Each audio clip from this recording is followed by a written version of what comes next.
Adam and I made it safely back home from our wonderful and adventurous trip across the country. And our total mileage was 7,480 miles. Yes, that is a lot of miles on the truck and the truck camper, but it was awesome. We were so blessed to see amazing, beautiful scenery. We just had such a good time. It was a trip of a lifetime. So in this video, I thought we would share some of the things that we learned along the way, and also a few little modifications that I made inside of the camper. So I was wanting to find just a little bit more storage, and over my sink in this cabinet here, there's actually a little ledge. Let me show you, and I'll show you what I did. So as you can see, there's a little ledge here. There's not a lot. But I knew that if I just set something up here, it would fall off. So what I did was I got these command hooks, and then I just put a bungee cord, and I put a command hook on each side of the cabinet here. And I just would bungee cord it.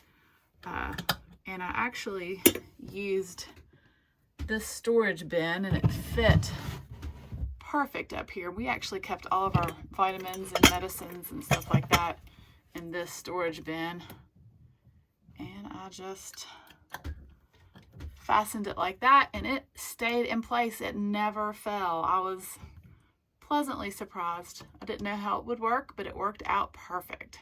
So another thing that I did was, we have noticed that our little trash can needed to be fixed in place so that it didn't slide around and spill the trash. So I did the same thing here. I just took some command hooks and took a bungee cord, and then our trash can fit nice there, and it kept it from sliding all around. It kept it nice and secure and in place, and that worked out perfect as well. So the cabinets that are here above my dinette is where I keep all of my food, my pots and pans, and things like that. And for this particular trip, this was the longest that we have been out, so I had a lot of food in here. I did have it really well organized. These bins here, I got at Aldi, and they worked out perfect. They fit in here nicely, but I needed a little bit more storage, and it is hard to find things that fit in these cabinets. They're just kind of an odd size, but I did find some bins that are perfect. They stack, and it was just what I was looking for, and I got them at Home Goods. So let me show you. Here are the bins that I found at Home Goods, and I really did like them a lot. They're nice because they stack, and I just kept items in here, food items that we didn't need all the time, things that I could just shove kind of in the back of the cabinets, and I just would pull them out whenever I needed them, and they worked out great. I like these a lot. I also want to mention that these are the command hook towel bars that I put on all of our cabinet doors, and they also worked out great. We would hang our wet towels and things like that on these bars. Now, I am very careful when I put things on there, because I'm afraid if I put too much pressure or pull too hard that these could come off. But we've had no issues. They have held up really well. We'll see how long they last, but so far, so good. And my shoe tray here that I keep underneath of my table, it worked out well. We just kept all of our shoes here, and if they were muddy or dirty, kept all that dirt in this tray. So this is perfect, and it fits just perfect right underneath of this table. This is great. So the first thing that we learned on this trip, and we really learned this within like the first 2 hours, is that Dometic refrigerators are not our friend. They don't like us. They're out to get us. I don't know what it is with that. If you have watched our videos in the past, then you know why we have these command hooks here. The latch on the Dometic refrigerator broke on our first trip out. I'm not going to go into all of that again. Basically, the refrigerator quit working. We noticed very soon that the temperature was rising inside of the refrigerator, and Adam contacted the company. He was on hold for 45 minutes. When he finally did talk to somebody, they just basically talked him through a diagnosis, trying to figure out what the problem was. He checked the propane, checked the igniter. He checked a whole bunch of things. I'm not even sure. We thought we had it working, but then it wasn't. However, strangely enough, and I just have to say that I'm thankful to the Lord for this, everything in the freezer stayed frozen. I don't know how that happened, other than God was trying to take care of us, because I had this refrigerator and freezer completely packed. And my main concern was the freezer, because I had it full of meat, like 2 weeks worth of dinners. I had the meat in the freezer frozen, and it was staying frozen. Don't know. Everything in the refrigerator though was warming, so we were concerned. We then tried to get a hold of a mobile technician, and we could not get a hold of any that had any availability. They were all booked out, like 2 to 3 weeks. Some even were booked until November. So we went and got a cooler. And we just had to go get ice every couple days and drain the water every couple days.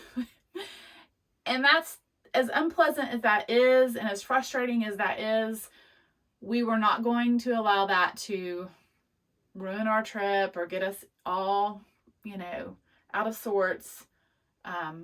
We just took it in stride. It is what it is. We had to deal with the cooler, but we were thankful that everything in the freezer was staying frozen. Adam believes that it is more to do with the control board than it is anything else. So we are currently waiting to hear from Dometic. We are going to have to get this refrigerator either replaced or get a technician at some point. We don't know when that will be. Everything is, on hold. It's hard to get anything done quickly anymore these days, but that is the situation. I'm sorry if I went on and on or rambled about it, but that's the biggest thing that we had to deal with on this trip from day one, like 2 hours in, we were dealing with this refrigerator. Yeah. So the second thing that we learned on our trip is that our truck and the setup with our truck camper is outstanding. We had absolutely no issues with our airbags or sway. I mean, the truck handled that camper perfectly. We could not be happier with our rig. We were able to drive into places, whether it was trailheads or just different roads, that you could not get a travel trailer, fifth wheel, Class C, definitely not a Class A. That just gave us more freedom. It gave us the ability to go into places and explore and just be adventurous. And we were just excited about that, and we really enjoyed that. So yeah, we were very pleased with our truck and truck camper. So something that I learned from this trip is to make a list of all of the meals that you will be cooking, whether that's breakfast, lunch, or dinner, and to be as organized with the food as you possibly can. That really has helped me a lot. That way, whenever it comes time for me to cook or prepare a meal, I know where all the food is kept, and all I have to do is go and grab it. It just makes things go a lot smoother and quicker. Now, I tried to keep meals as quick and easy as I possibly could. For instance, breakfast, we did a lot of instant oatmeal, instant cream of wheat. Now, I did do bacon and eggs. I made pancakes one morning. Lunch, we pretty much just did sandwiches. And then for dinner, I did a lot of one skillet meals. And if you are interested to see some of those recipes of what I did, I do have a cooking channel, and you can check out some of my one skillet meals. If you go to my playlist, I have camping meals or my camper meals on there, and that has some of my one skillet meals. And that is what I did. So yeah, it works out really well. If you would like to see our truck camper in a 3D video, then you can check out my brother's YouTube channel where he showcases our truck camper in a 3D video. It's so awesome. So I will give you the link to his channel right here. All right, so something else that we learned from this trip is that we like to camp for free. And we found some phenomenal places to camp that were completely free. And those were boondocking sites. And we found those sites by using a couple different apps on our phone, whether it's Campendium, iOverlander, or the Dirt, which I don't think we use the Dirt much. I think we use the iOverlander the most, and Campendium some, and that's where we found all of our sites. And I will say that the money that you save by doing that is just kind of crazy. Campgrounds can be pretty expensive. We saw one KOA at $100 a night for full hookups. Yeah, so that's just crazy, and you definitely do not get the views and the solitude in a campground that you do in a boondocking spot. And I just wanted to also talk a little bit about how we travel, which we know that not everybody travels like we travel. We kind of, it's like a road trip. We don't really know where we're going to be each night. We had a basic route. We knew where we wanted to go, and we kind of played it by ear. And we would sometimes find a site like 2 hours before, maybe or less. We might be sitting at dinner time trying to figure out where we're going to sleep. Yeah, so we would just try to figure out where we were going to camp that night. And when you do it that way, there are times when you have to go to a Walmart parking lot or a gas station. Yeah. That's just the way it is, and it's fine, if that's what happens. But we were very, very fortunate that we had some amazing, amazing places to camp. And I wanted to also show you a little bit about the apps and how they work a little bit. So let me show you. All right, so here you see that's the Campendium and the iOverlander app. We'll open up Campendium first. So this is where we live, but yeah, gives you an idea of what's around you, whether it's campsites or something, and you got different map layers you can use. So here's where you can look for different things. You can look at my location, nearby public lands, nearby free camping, or even just dump stations if that's what you need. And then you just type in where you want to go. Yeah, it's pretty easy. All right, so then the iOverlander. A little easier to use. Just click on the map and boom, it just brings in wherever you're at and just shows you what's around. Yeah. So down towards Southern Beckley, got a couple of different campgrounds. At Golly Tailwaters, you can camp down there. Chestnut Creek. Yeah, like hit on those like Babcock State Park or one of those places, and you can hit on that, and it gives you the information about it. Oh, you gotta hit the little info circle. There it is. So that just tells you a little bit about it. Yeah, that's the campground, and usually down here in the comments is where you find all the really good information. Yeah. Tells you the price, tells you if it's free or but that's what we used. So hopefully that was a little bit helpful, just showing you how we use those apps. They're pretty easy to figure out. Yeah, but they're not you got to read the comments. We found a few sites that look good on the iOverlander, but they were on Indian reservation land, and there were some comments that was posted by those groups that said no free camping in our area. Yeah. So read the comments. Yeah. Some of the boondocking sites also have requirements, depending on where you at for self-rescue. With the droughts that were going on this summer, recommendations of having an axe and a shovel, and honestly being able to self-rescue. If you want to see what not to do, check out our first video with the truck camper about how you should prepare for boondocking. You should have a shovel. You should be able to self-rescue. If you're going to be out someplace where you need chokers, maybe a come-along or a portable winch, then by all means, self-rescue is very important.